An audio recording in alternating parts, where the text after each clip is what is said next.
नमस्कार, आना न्यूज में आप सभी का स्वागत है। हर साल 21 अप्रैल को अर्थ डे मनाया जाता है। उस दिन हम सब बड़ी बड़ी बातें लिखते हैं और काम भी करते हैं। पर क्या आपको पता है, इंसानों ने धरती को 12,000 साल पहले से ही बिगाड़ना शुरू कर दिया था। इस बात का खुलासा एक अंतर्राष्ट्रीय स्तर की स्टडी में हुआ है। 12,000 साल पहले जिस तरह के नुकसान किए गए थे, उसमें प्रदूषण की मात्रा कम थी, जो आज बहुत ज्यादा है। यहाँ तक कि हाल ही में वैज्ञानिकों ने ये तक बताया कि धरती में दरार आ चुका है। और आज हम आपको इस वीडियो में बताएंगे कि धरती में दरार कहाँ आया है और इसे क्या कहते हैं, आखिर इसकी वजह क्या है और ये हम सब के लिए कितना नुकसानदायक है। पर वीडियो में आगे बढ़ने से पहले आप हमारे चैनल को सब्सक्राइब कर लीजिएगा, साथ ही बेल आइकन को प्रेस कर लीजिएगा, जिससे आने वाली हर वीडियो की नोटिफिकेशन आपको मिल सके। दरअसल धरती के छिपे हुए 8वें महाद्वीप ने हमारी पृथ्वी का सीना चीर दिया है। उसने एक और बड़ी दरार यानी सबडक्शन जोन बना दिया है। ये सबडक्शन जोन न्यूजीलैंड के पास समुद्र के नीचे बना है, यानी न्यूजीलैंड के समुद्री सतह के नीचे एक और टेक्टोनिक प्लेट बन गई है।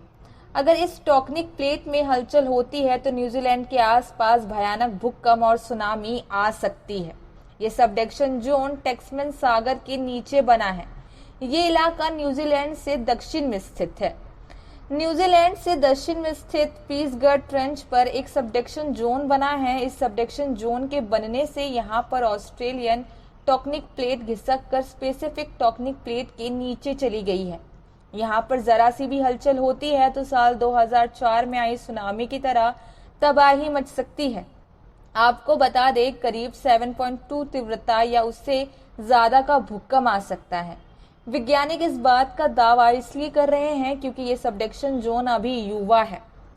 धरती का ये 8वां महाद्वीप ऑस्ट्रेलिया से दक्षिण पूर्व की ओर न्यूजीलैंड के ऊपर है। हाल ही में इसका नक्शा बनाया गया था, जिससे पता चलता है कि ये 50 लाख वर्ग किलोमीटर में फैला है।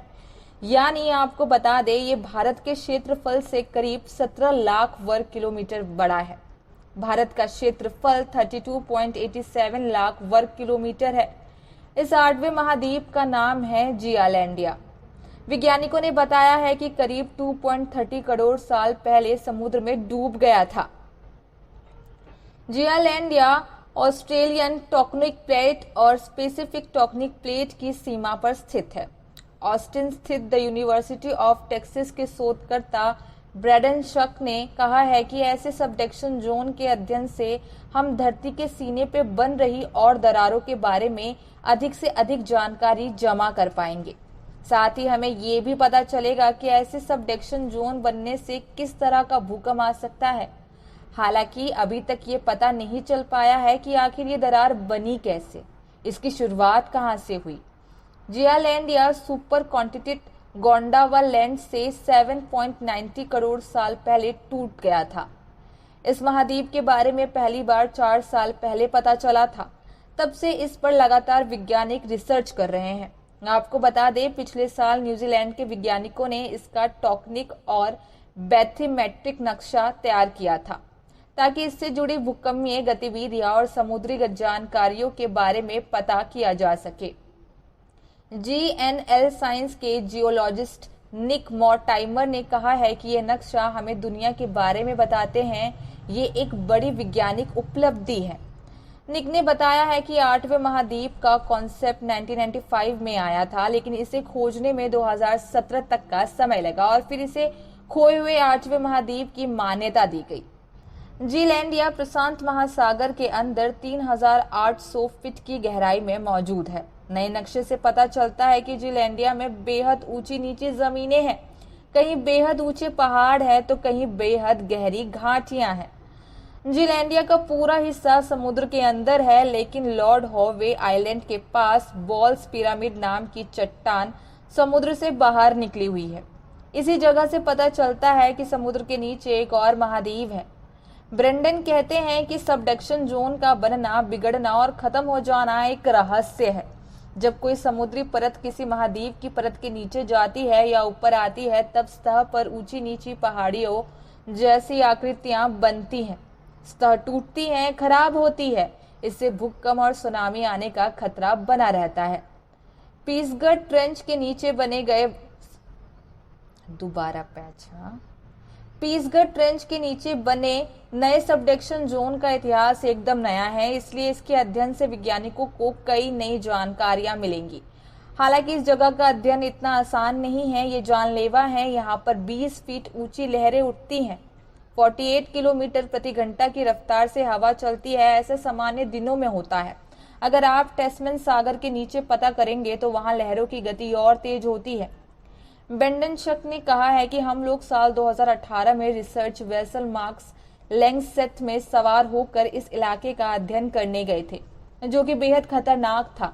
दिन का 1/4 हिस्सा तो किसी द्वीप पर पत्थरों के पीछे छिपकर बिताने में चला जाता था, क्योंकि यहाँ हवा और लहरें इतनी तेज थी कि वो आपके शरीर को कहीं से उठाकर कहीं फेंक सकती थी। जब ये थोड़ी शांत होती थी तब हम वापस अध्ययन करने बीच समुद्र में जाते थे। बेंडन ने बताया है कि हमारा वेसल समुद्र में हर समय द्वीपों के किनारे किनारे चलते थे। लहरें और हवा इतनी तेज होती थी कि वेसल हमेशा एक तरफ 20 डिग्री झुका रहता था। खराब मौसम के बावजूद हमने समुद्र के अंदर सीमोमीटर लगाए ताकि समुद्र की सतह पर होने वाली भूकंपीय गतिविधियों की जांच की जा सके। इस यंत्र से साउथ वेब छोड़ी जाती है, जो समुद्र के अंदर मौजूद अलग अलग प्रकार की भूगोलिक आकृतियों के आधार पर 3D नक्शा तैयार करती है। 22 अप्रैल 2021 को बेंडनशक और उनकी टीम का यहाँ अध्ययन जर्नल टोकोनिक्स में प्रकाशित हुआ है।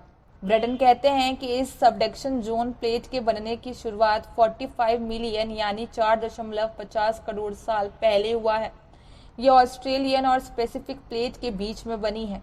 इस दरार के बनने से दो प्लेट थोड़ी दूर हो गई है, जिससे धरती के केंद्र में मौजूद गर्म हवा ऊपर आने लगा है।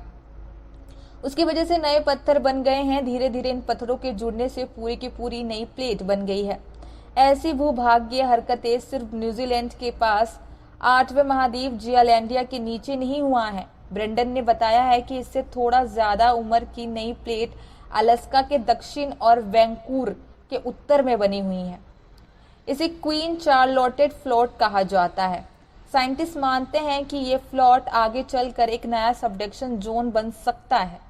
ऑस्ट्रेलियन नेशनल यूनिवर्सिटी के जियोफिजिस्ट कैरोलीन यानी ने बताया है कि पीसगढ़ ट्रेंच के पास ही एक समुद्र के अंदर ऊंचाई वाला स्थान है।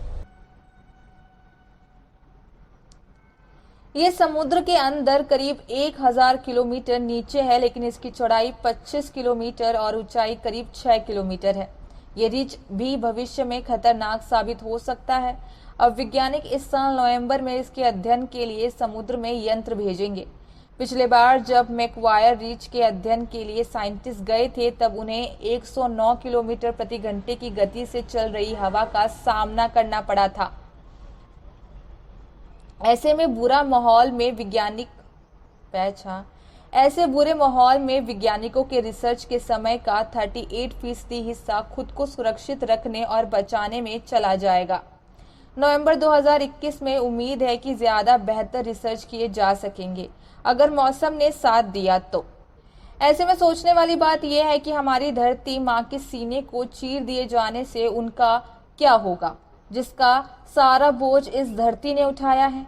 साथ में ये भी सोचने वाली बात है कि इसकी वजह से हम सबको आखिर किन चीजों का सामना करना पड़ सकता है और इससे क्या असर होगा सारे जीव प्राणियों पर। आपको क्या लगता है, क्या सच में दुनिया बहुत जल्द खत्म होने वाली है? क्या ये उसकी वजह से ही हुआ है? हमें कमेंट सेक्शन में जरूर बताएं। साथ ही वीडियो को लाइक, शेयर, कमेंट करना बिल्कुल ना भूलें। शुक्रिया।